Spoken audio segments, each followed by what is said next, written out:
Hey everybody, what's going on? Your host LovelyCheesePizza here. Look at this delightful piece of shit that we get to handle this evening. And welcome back to Let's Play some more Gran Turismo 3, the Ultimate Driving Simulator. I totally thought that we were going to, get to do something nice and easy tonight.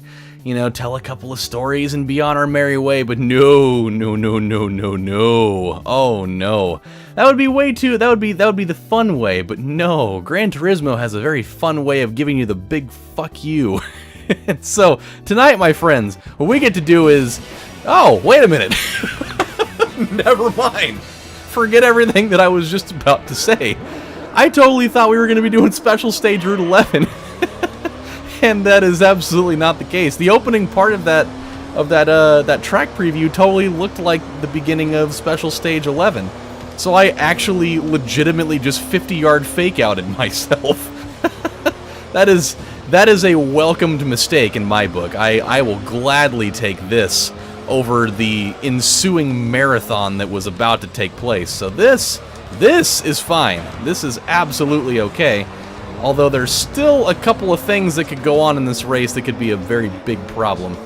So there's a few turns that I am not really at all comfortable with, and we're going to have to really learn those on the fly. Namely this turn here. Never been good with it. And now that we're driving a car with exponentially more power than what we're used to, it's gonna be kind of a problem. But we'll see what we can do to get ourselves out of it. I think everything will be alright. This section also right here is kind of a bit of a pain in the cock, but I think we'll eventually come out of it okay. Just so long as we can, keep this particular car in our sights the whole way and not spin out for any reason. I don't need anybody giving me the pit maneuver while we're trying to work it all out with ourselves. And, with all those things, we're going to be just fine. So, now that I know that we're not going to be talking for the next 37 minutes getting through one race, let's get down to business. Let me start this thing off really quick by saying I finally watched the first of 3 Insidious movies just the other night. I watched it on Wednesday. And, I was a big skeptic really going into it because there had been such a string of really bad horror movies that I just decided to stop watching new ones that were coming out in theaters, and I'd kind of wait on them to see what the general consensus was. But unfortunately, everybody that I had heard say that they were good and worthwhile watches were all from people whose opinions of horror movies I totally don't trust at all, and so I never watched it. But I finally decided to break down and give it a go because they had all 3 of them, free to watch on my Xfinity, free movies section. So I was at the house with Michaela and we were looking for some movies to watch, and she's already seen them before. And when I told her that I hadn't seen them before, she's like, "What the fuck is wrong with you?" She's like, "We gotta check these out. They're actually pretty solid." And I was like, well, I'll be the judge of that. I've seen way too many a shitty movie to really take that one without the world's largest cube of salt.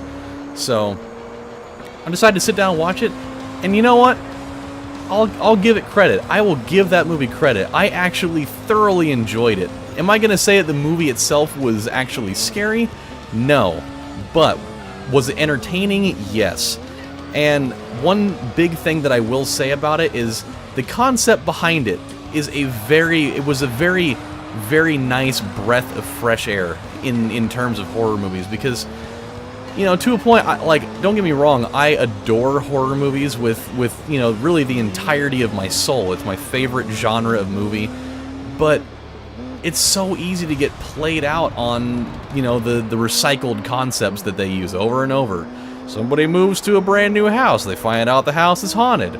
Oh my god, there's a demon, or this house was built on, sacred sacred burial grounds, and now the house is haunted. Or, oh, look at this, somebody got possessed by a demon. Oh boy, never seen that one before. Bring in the priest to exorcise it. Now, everything goes completely out of hand, and now, blibbity blah, everybody's dying. Or, yeah, somebody gets totally killed by the unseen force in the house, and holy fucking shit. This one, it was nice that, it was finally a horror movie that wasn't about like the creepy, the fucking creepy dead kid that, is coming back to life and, wreaking havoc upon everybody, or, there's the creepy ass, oh, it was the mother of the child that died, blah, blah, blah, and now she's coming back to exact revenge because somebody made her mad because they disrupted her doll or whatever the fuck.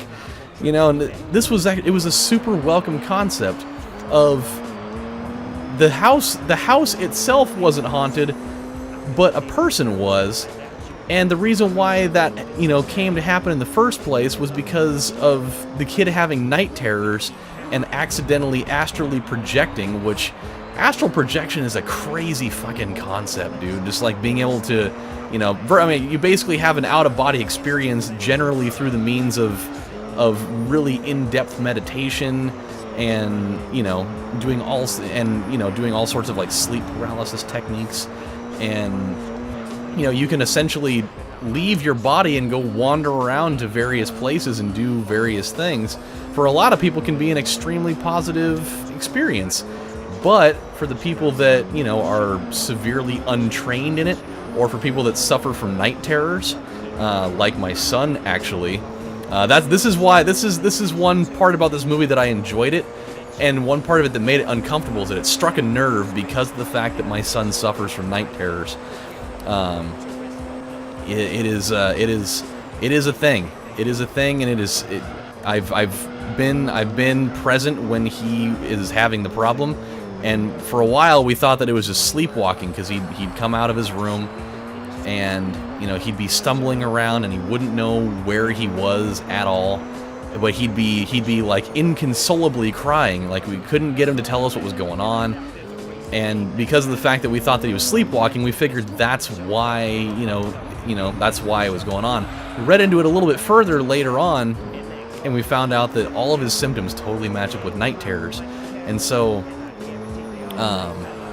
it started, as the astral projection thing was going on during the movie, we started researching the concept of astral projection, and they say that it can happen with kids or people that suffer from night terrors, and they can accidentally project astrally without having any knowledge of it, which, can cause them to essentially wander around outside of their body, having no sense of direction where they're going, and you can really invite all sorts of negativity, to follow you back to your body when you finally, reconnect.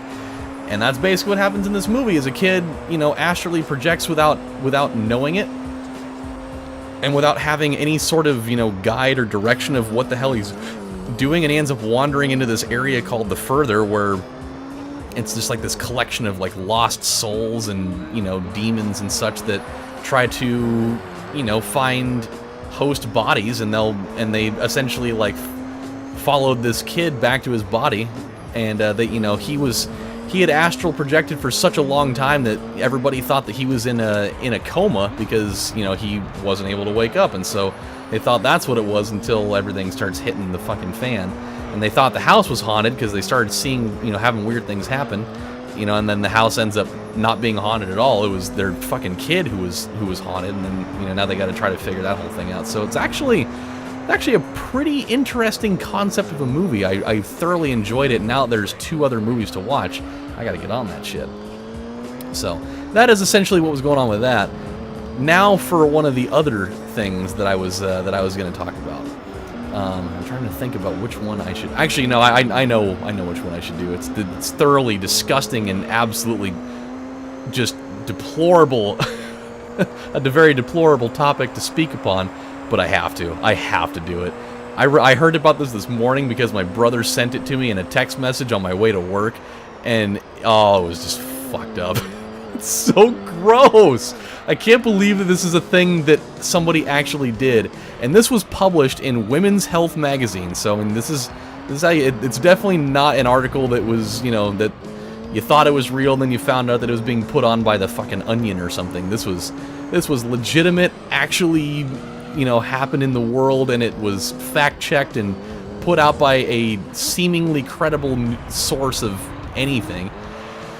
So apparently, some woman in the world, because always got to try to find alternative ways to do things, This was not a way that should have ever been explored ever for any reason, and I wish I could find this lady just so I could slap her upside the face with the back end of my shoe, because her face does not deserve my hands, and I don't want to even touch any part of her body knowing what the hell she's been doing with it.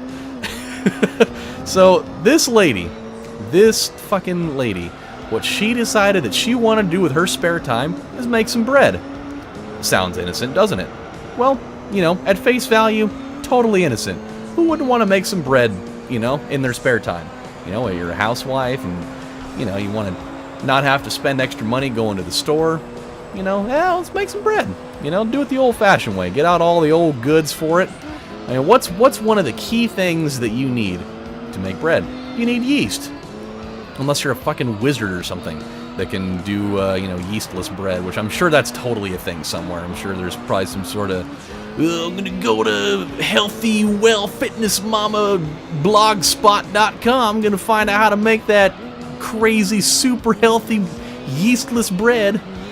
Well, this is not that case, but this, no, shit, no! Oh, God! Oh, no, this was a bad thing. Oh, God. We had this thing put away until we fucked it up. It's okay, we should still be able to handle this. We were in a groove there. We were in the Emperor's New Groove for a couple of minutes. We'll be able to restore order, don't worry about it. This lady decides that the way that she wants to make this loaf of bread is that instead of using regular active dry yeast, hey, I got another place I have a good old-fashioned homemade way to get some yeast. Let me just pull some yeast from my fucking vag, and I'll make my bread using vaginal yeast. Who wouldn't want to be all over that? I can answer that question for you, fucking everybody. But this lady legitimately made a loaf of bread using yeast from her own fucking stench trench. Absolutely not okay. One of the worst and most disgusting things that I have ever heard of in my entire life. I mean, it's one thing to just expect. Why would she even think that, you know, not only, you know, I mean, I'm sure the mere thought of the idea was probably interesting for her, like, ooh, I could do something really interesting with, like, what if it worked? You know, I'm sure this is how the whole thing started, like, oh, I'm out of yeast. Well, you know what would be funny is if I tried using some of the yeast from my bubbling yeast infection that I have currently on my body right now. You know, what if? And then she tries it, and then it fucking works, and now she's like, well, you know, I totally have that, you know, anti-feminism bigot uncle, huh? I'm gonna totally try to feed it to him. Of which I think in that article, the person that wrote the damn thing actually said, well, you know, if you have a, you know, a bigoted, you know, racist, you know, anti, you know, like misogynist uncle or whatever, feed him some of your vagina bread. It's just like, I don't ever need to ever hear the sentence, feed someone your vagina bread. It's just fucking not okay. People do some weird things in their spare time, man. That is just, why?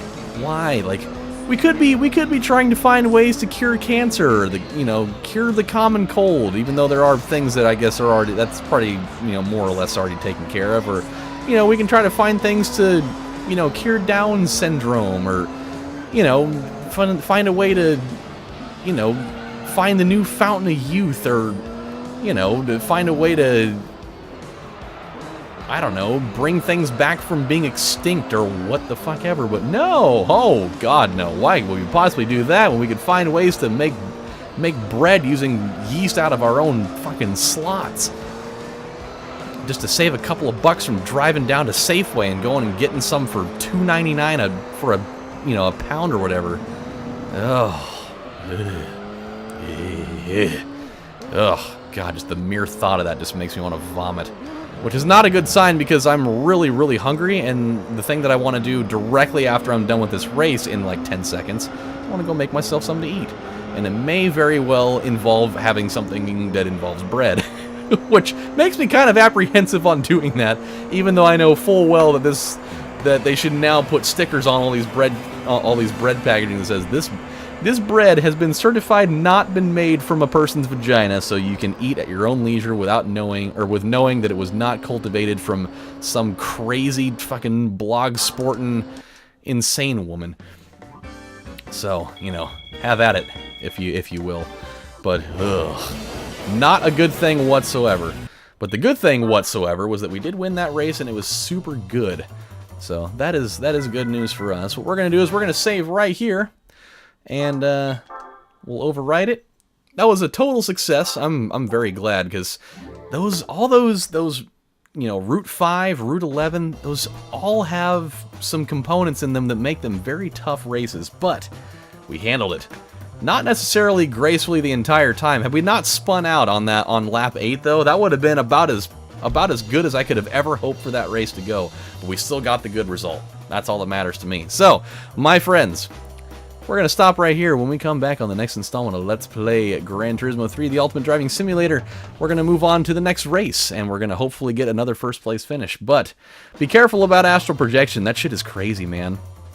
Like, it struck a nerve with me, because the last thing, now I'm super paranoid that anytime, you know, my son comes walking out of his room and he's having another Night Terrors episode, it's like, you need to really take care of this now, because the last thing I need is for him to start wandering around and bringing demons back with him, because, you know, not really equipped to deal with that. Kind of a problem. So, yeah, with that said, my friends, you guys have a good one, and I'll see you next time. Bye, guys. Take care.